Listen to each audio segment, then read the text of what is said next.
Yemen और Israel के बीच लगातार लड़ाई जारी है और कल हिजबुल्लाह का एक मिसाइल नेतन्याहू के घर के पास तक पहुंचने की खबर है। उधर यूरोपीय यूनियन के जो प्रेसिडेंट हैं जोसेफ बोरेल, उन्होंने एक बार फिर कहा है कि इजराइल लगातार युद्ध अपराध कर रहा है। खड़ा होना पड़ेगा ना। अब इजराइल का जो समर्थन करे वो रवानगी ले सकता है इस वीडियो से, हमें कोई अफसोस नहीं होगा। Free Palestine. नमस्कार, मैं अशोक कुमार पांडे और स्वागत है आपका टीसीएच पर। हाजिर हूं इजराइल, फलस्तीन, लेबनान, मिडिल ईस्ट और इसके बहाने सारी दुनिया की खबरें लेकर। कल एक मजेदार खबर, मजेदार तो क्या कहिएगा, लेकिन हाँ, एक ऐसी खबर आई थी जो खबर मेरी उस बात की पुष्टि करती है, मेरी उस बात को सही साबित करती है जो मैं पहले दिन से कह रहा हूं कि जमीनी लड़ाई में हिजबुल्लाह का मुकाबला करना इजराइल के लिए बेहद मुश्किल काम है। और ये मैं कह रहा हूं 2006 के एक्सपीरियंस से, जब वहां पर इजराइल को काफी नुकसान हुआ था, और अभी जो कुछ हो रहा है वो तो आप देख ही रहे हैं। असल में इजराइल के एक कमांडर, आर्मी कमांडर का बयान आया है जिसमें उसने कहा है कि हिजबुल्लाह हमारे लिए उस भंवर की तरह है, वोटेक्स वर्ड यूज किया है, उस भंवर की तरह है जिसमें हम लगातार फंसते जा रहे हैं। असल में हुआ क्या है कि जब से ये लड़ाई शुरू हुई है तब से हेलीकॉप्टर्स जा रहे हैं, बेरूत के अंदर लोगों को मार रहे हैं, मकान गिरा रहे हैं, आम जो शहरी हैं उनको मार रहे हैं। ये तो आप सब लोग जानते हैं और यही वो चीजें हैं जिनको हमारा जो लोकल मीडिया है, गोदी मीडिया है, हालांकि वहां भी अब खबरें बदलने लगी हैं, लेकिन गोदी मीडिया खास तौर पे इसी चीज को दिखा रहा है कि कैसे इजराइल जाकर बेरूत के अंदर हेलीकॉप्टर से लोगों को मार रहा है। यही हमारे यहां मेन खबर बन रही है और इसी के आधार पर हमारे जो इंडिया में इजराइल के सपोर्टर्स नए नए पैदा हुए हैं। आपको एक मजेदार बात बताऊं, एक ट्विटर हैंडल है जो एकदम अपने आप को इजरायली की तरह दिखाता है, हमेशा यह दिखाता है कि वो इजरायली है। जब उसकी जांच हुई तो पता चला कि वो लखनऊ के पास किसी गांव का है, इजराइल से उसका कोई लेना देना नहीं है। अब इस तरह के लोग दुनिया में हिंदुस्तान की कितनी बेइज्जती करा रहे हैं वो एक अलग बात है, लेकिन ये सारा कुछ यहां पर चल रहा है। यह भी हो सकता है कि उनकी जो आईटी सेल की पेमेंट है वो इजराइल से सीधी आ रही हो, तो रुपयों की जगह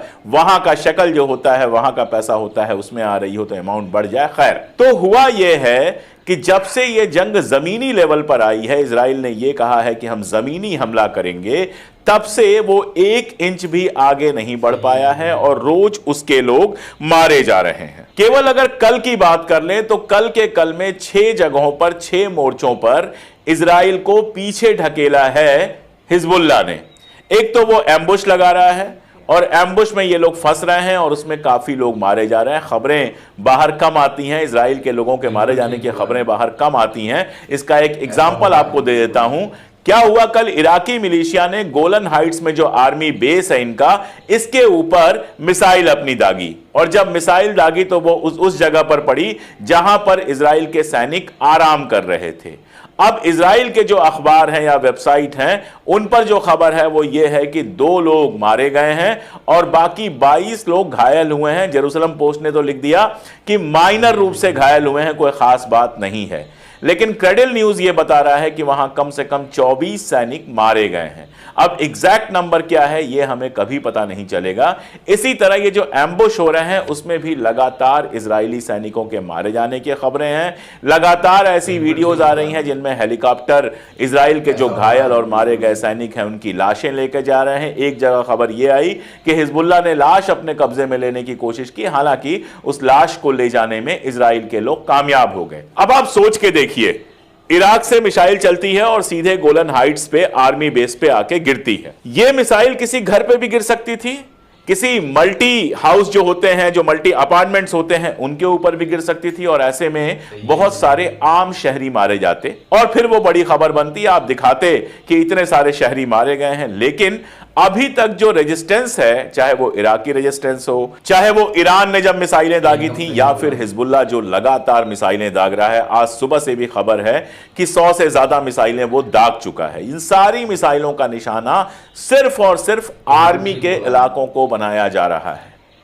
ये वजह है कि वहां से आपको लाशों की तस्वीरें नहीं दिख रही हैं, और मैं तो चाहूंगा कि इजराइल भी सीखे, अब से कम मोरल हो जाए। जिस तरह बेरूत के सबर्स पे वो लगातार बम गिरा रहा है, वो बम गिराना बंद करे। उसको लड़ाई लड़नी है तो वो सीधे सीधे आर्मी वाली जो लड़ाई चल रही है वो लड़ाई लड़े, लेकिन इजराइल का हमेशा से यह तरीका रहा है कि जितने ज्यादा शहरियों को मार सकते हो उतने शहरियों को मारो, चाहे वो 1982 का मामला हो, चाहे 1978 का मामला हो, चाहे वो 2002 2002 का मामला हो, 2006 का मामला हो, जब भी लेबनान से उसकी भिड़ंत हुई है उसके सैनिक मारे गए हैं और लेबनान में आम नागरिक, आम शहरी ज्यादा मारे गए हैं। अब ये जो तरीका है आप समझ सकते हैं कि ये तरीका कैसा है। कुछ दिन पहले ब्लिंकन ने भी कहा था कि ये मुमकिन है कि इजराइल ने कुछ ऐसी चीजें की हों जो वार एथिक्स के खिलाफ हों, जो जंग के जो नियम बनाए गए हैं, यूएन ने नियम बनाया है, उसके खिलाफ हों। और इस तरह से आप समझ सकते हैं कि वो कहना यह चाह रहा था कि इजराइल ने जेनोसाइड किया हुआ हो। ऐसा हो सकता है, आईसीजे भी कह चुका है, बाकी सारी जगहों से भी कहा जा चुका है। लेकिन ये जो तरीका इजराइल ने अपनाया है, अमेरिका को इससे दिक्कत नहीं होती। यह अपने आप में सोचने की बात है कि अमेरिका हिंदुस्तान और दूसरे मुल्कों को तो ह्यूमन राइट्स सिखाता है, लेकिन इजराइल के मामले में ह्यूमन राइट्स की जो उसकी क्लासेस हैं वो क्लासेस एकदम खत्म हो जाती। अभी तो ऐसा लग रहा है कि अमेरिका की जो दोनों पार्टियां हैं, वहां इलेक्शन चल रहा है, दोनों के बीच में कंपटीशन चल रहा है कि कौन कितना बड़ा समर्थक है। ट्रंप को आप जानते हैं, बड़े मुंह का आदमी है, लगातार बोलता है और बहुत बुरा बोलता है, हमेशा ही बोलता रहा है। ट्रंप ने कल एक कार्यक्रम में कहा कि इजराइल को सीधे ईरान की न्यूक्लियर फैसिलिटी पर हमला करना चाहिए। ईरान के हमले के बाद ही लगातार ये बात आ रही है, इजराइल हमला करेगा, आज करेगा, कल करेगा, परसों करेगा। अभी तक तो जब मैं ये बात आपको बता रहा हूं, जब अपडेट दे रहा हूं, तब तक तो हमलों की कोई खबर आई नहीं है। आगे कहां वो हमला करेगा ये देखने वाली बात होगी। दो जगहें बताई जा रही हैं, पहला उसकी आयल फैसिलिटीज और दूसरा उसके जो न्यूक्लियर फैसिलिटीज हैं वहां पर हमला करने की बात आ रही है। तो ट्रंप ये कह रहा है कि सीधे सीधे इजराइल को हमला कर देना चाहिए ईरान की एटॉमिक फैसिलिटीज पे। अब कल की बात मैं आपको बताऊं कि रशिया ने एक बेहद शानदार नया एयर डिफेंस सिस्टम ईरान भेजा है। ईरान को पता है कि उसकी जगह खतरे में है। कल जिस तरह से खामनेई बाहर आए, बाहर आकर उन्होंने एकदम खुले में नमाज पढ़ी, खुतबा पढ़ा, उसको देखकर इतना तो समझा ही जा सकता है कि इजराइल से किसी तरह का डर दिखाने को ईरान तैयार नहीं है। यह बहुत बड़ा स्टेटमेंट था कि तुम कहते हो कि खामनेई छुप के रहते हैं, खामनेई डरे हुए हैं। खामनेई बाहर आए और बाहर आकर उन्होंने भाषण दिया। 1985 वाला मैंने आपको बताया था कि वो भाषण दे रहे थे, उसी समय विस्फोट हुआ था और 3 मिनट के अंदर दोबारा उन्होंने भाषण देना शुरू कर दिया था। तो उन्होंने दिखाया कि आज भी उनके अंदर वो दमखम है, आज भी वो हिम्मत है। अगर चाहो तो सीधे सीधे वहां हमला करो जहां ईरान के सारे इंपॉर्टेंट लोग एक साथ थे और लाखों की तादाद में लोग थे। तो ईरान ये जानता है कि आज नहीं कल इजराइल आक्रमण कर सकता है और उसके लिए तैयारियां कर रहा है, जिसमें रूस उसकी पूरी मदद कर रहा है। इसके साथ साथ रूस सीरिया में अपनी सेना भेज रहा है और सीरिया से बहुत मुमकिन है कि वो इजराइल के ऊपर हमला करे, क्योंकि सीरिया में हमला किया गया है, इजराइल ने हमला किया है रशियन बेस पर।